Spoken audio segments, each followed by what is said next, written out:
Let's talk about the power of a demand plan and what you as a TA leader can achieve when you have one, as this might help you formulate when the right time is for you to start the process. What money can be saved? What business productivity can be driven? What can we take to our leadership to show why demand planning is not a nice to have, not something we should think about at some stage, but the very first step in transforming our recruitment function? Every single pain point in your function can be attributed to not having a demand plan. If we took some expertise from other functions and carried out some root cause analysis, then all delivery issues would stem back to not having a clear sight of demand from our business. Everything we're targeted on as a TA leader is linked to this. So if we want our function to be high performing, which in turn improves our credibility, then we need to translate that into business language.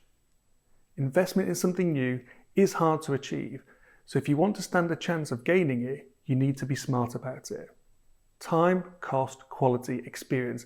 These are the four main areas and main focus of all TA teams. And we need to show the impact and ROI that demand planning will have on your business leadership's own set of objectives. So the first one, time.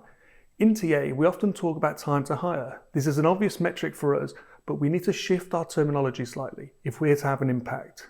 The business, hiring managers, CHRO, they don't care whether our average time to hire is 20 or 40 days, especially our hiring managers. It's meaningless to them. All they care about is not having an empty vacancy in their team, because that's what causes them pain. This pain can be linked to project delays, customer loss, etc. So we need to stop thinking about reducing time in terms of time to hire, but more reducing empty chair time.